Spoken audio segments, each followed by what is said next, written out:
Today we're talking trading post and an overview of exactly how to use the trading post and all the different menus that come with it. I'm going to dive into each of the tabs, show you how to do it, and give a very broad overview on exactly how to use the trading post. I'll try to keep things simple and not get too much into exactly how to make more money on the trading post or get into strategies on earning gold, and instead just keep it to the actual basics. If you have any additional tips that you can think of, add them in the comments below to help out new people just jumping into the game. To start out, I will discuss one tip, and that is choose a specific region that you plan on doing most of your trading in. And when you get an upgrade for that territory, upgrade your trading fee so that you can decrease the amount of trading fee taxes that you pay every time you place an order. I would recommend choosing one specific place that you use the most, or just designate a territory that you are going to always trade in that area. Maybe an area that your faction controls, and select the trading fee for that specific region. As soon as you get to the first city, you will have a quest shortly after checking into the inn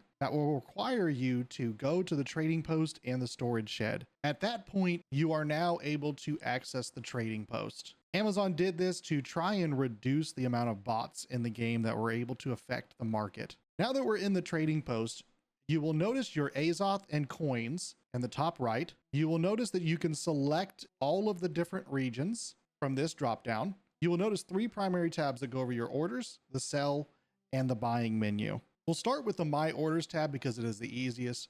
This is where you will see all of your active sell and buy orders, in addition to any orders that you have completed for buying and for selling. Note that this menu might be a little bit weird. I know that I just placed a buy order for some new equipment earlier today, and you don't even see it here. So take that with a grain of salt. This is probably the tab I use the least, aside from finding out what active buy and sell orders I might have going on. Going back to the first tab, the buy tab, this is probably where you're going to spend most of your time, unless you are somebody who is doing a lot of trading in the post. You'll notice that there is a search bar now to be able to type in items that you might need, and you can quickly locate them here. The default menu is to see all items, but you can click on the tabs on the left in order to go into each of the menus: weapons, tools, apparel, resources, consumables, the ammunition tab, which will be gone in the Aeternum release, and furniture.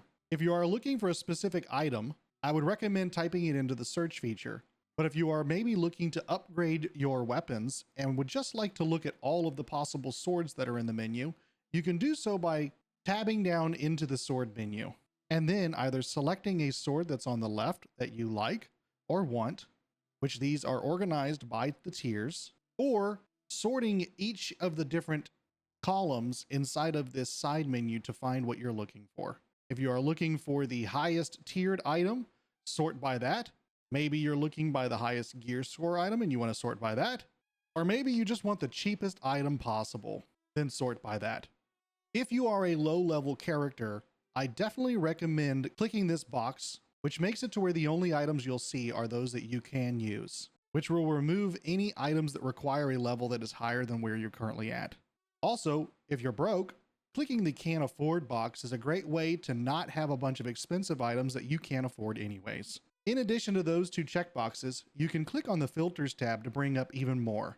If you would like to set a price minimum or maximum, you can do so here, or a gear score minimum or maximum.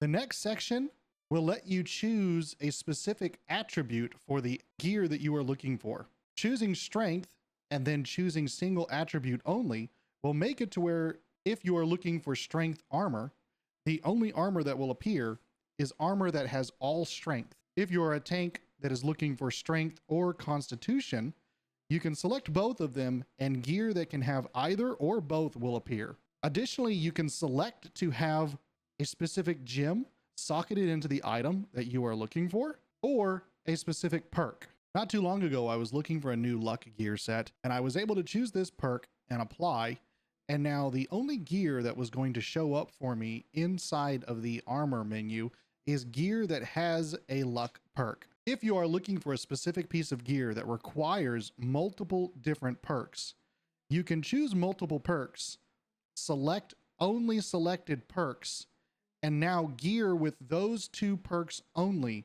will show up. Note that no existing sell orders might appear if you have that selected and nothing matches that criteria. If you are looking for a specific item one day and you notice you access the store later and you can't find any items, you might need to go into your filters and clear all and apply before you notice stuff in the store again. If you are looking to buy a specific item and you go into that items menu, but you notice there are no existing sell orders for this item, you are able to place a buy order. Before we get into that menu, let's also talk about sell orders. When you first click into the tab, you will notice that you are auto-selected on the My Items tab. These are items that you have actively in your inventory or in your storage shed. Selecting these items will show current buy orders, and you can select to sell your items fulfilling this specific buy request. Note that if you are in the sell menu, you will see active buy orders. If you are in the buy menu, you will see active selling orders. While you are in this menu, you can also place sell orders to sell that item or buy orders to buy more of that specific item. You can also select the All Items tab, which will bring up all of the items in the menu, just like under the Buy tab. I would recommend just sticking to the Buy tab unless you're getting into more advanced things. Let's dive into placing sell orders and buy orders. And before we do so, if you found this guide helpful, I would greatly appreciate a like. And let me know down below if I've missed anything or if you have any specific questions. On your way back up, be sure to smash that subscribe button.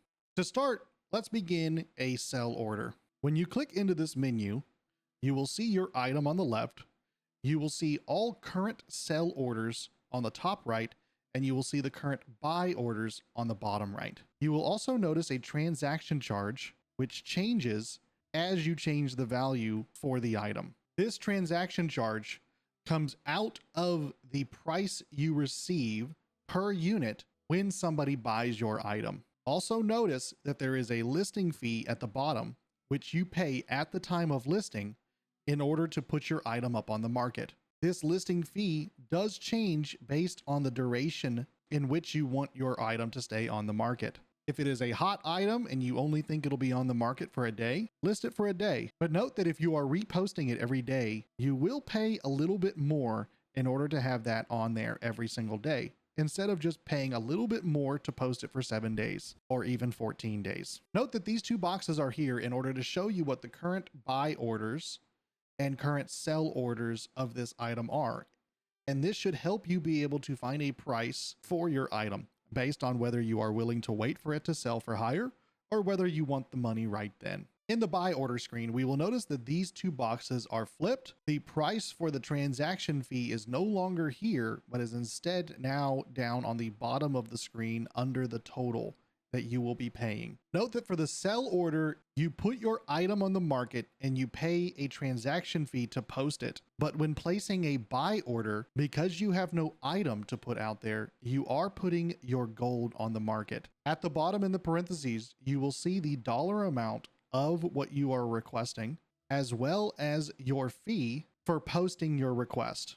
Hover over the question mark if you would like to see a breakdown of that. Note that I have a territory standing discount, like I showed you in the beginning of the video. Just like in the sell menu, you can also change the duration of time in which you are placing this order on the market. And there you go. I tried to keep it as simple as I could without getting much into economic concepts such as buying low and selling high. And note that many other videos you may see, if they are older than a few years, will talk about the fact that you can buy in one area and sell in another, but that is no longer possible after the merging of the trading posts and storage sheds. If you like this video, I would greatly appreciate a like. Comment below again with your thoughts, questions, and tips of your own. If you're looking for more New World videos, check out my New World playlist. And if you're a returning player and you would like to see all the changes that have happened in the game, check out my video on the changes that have occurred to New World since release. I'll see you guys in Aeternum.